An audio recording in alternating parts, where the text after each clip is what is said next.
Hey, I wanted to go over what are some of the difficulties facing anyone new to affiliate marketing. And this probably is a vast amount of them, but I wanted to go over a few of what I consider probably the more major hurdles.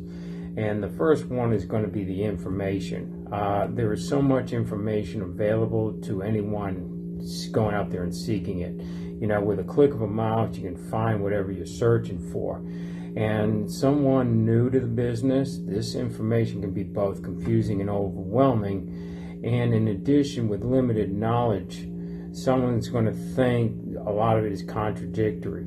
So through greater understanding of affiliate marketing, most of the information being consumed or put out there is correct.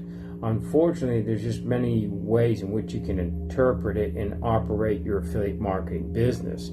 So some of the pitfalls that I see would be, first, consistency and discipline. For many, this could be your first experience of working on your own without having somebody to report to. And so you're going to procrastinate, you're going to put off tasks you need to be doing. And when there is no fear of losing your job, what is easy to do is easy not to do. So in order to be successful in affiliate marketing, you need to be taking small positive action steps daily.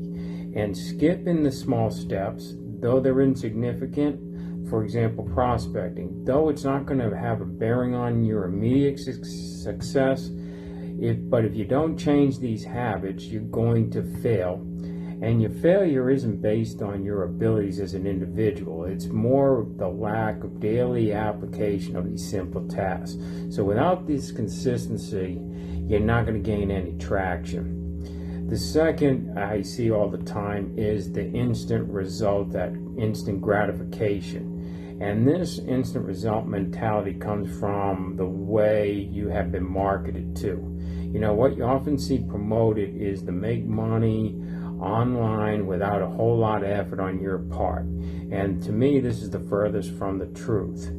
Okay, and then lastly, or I should say third, you have confronting many is the money.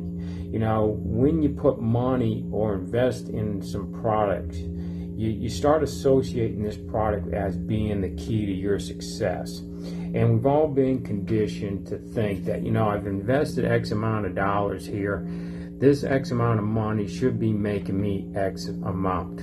Okay, and when this doesn't happen, we get frustrated. And you got to understand that the product is a tool, and what you do with the tool is up to you. And again, on the monetary front, you know, in many cases, affiliate marketing has a relatively low barrier of entry.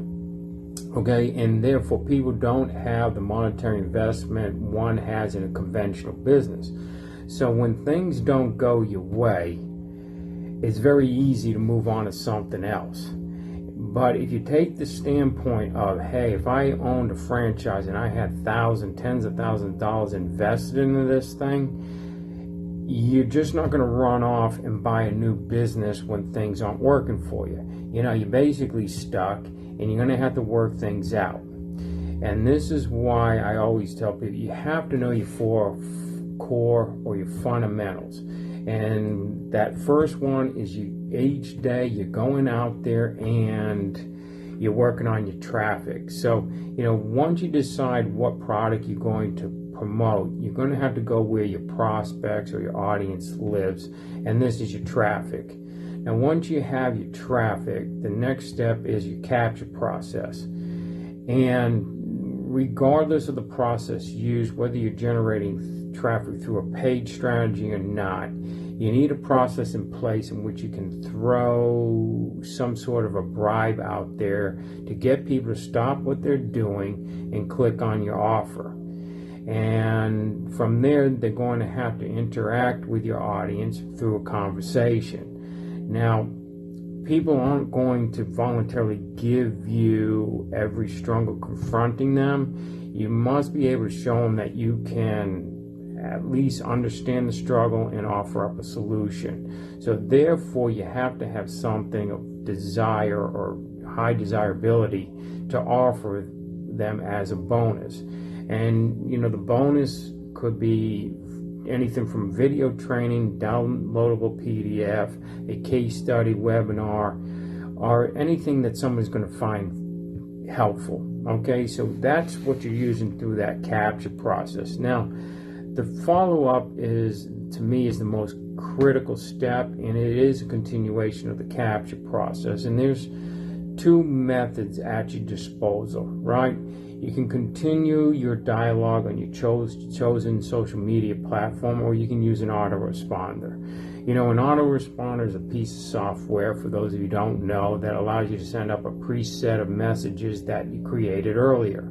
Now, the beauty part of having the autoresponder is these messages are sent out on a predetermined schedule based upon your marketing plan. So each time a new subscriber is added to your list, the individual will receive all your pre-written emails. And all you had to do is hit reply here. So you no longer have that laborious task of writing separate emails with each individual member of your audience. Now, some words of caution here with these emails, right? You have to know your target audience. And somebody, a 20-year-old, is going to have different needs and concerns than someone in their 50s. Okay, so keep that in mind, and you're also going to remember here, you're trying to solve someone's problems. So I would also say schedule and plan your emails so there's a flow to what you are sending. And the objective of your email campaign is for you to keep your name in front of them so you can build that know, like, and trust factor. Okay, build confidence. Okay, and then on the other side, if you're not using the autoresponder and you're doing more of an organic type of strategy, you can communicate through your audience through using Messenger, or, you know, of course, your social media posts. So from here, remember, the goal here is to move them into your sales system. And your sales system, or what I like to call an ultimate part of the funnel, is a concept where you start something that's low on the value ladder, and then you move people up to your high-ticket products.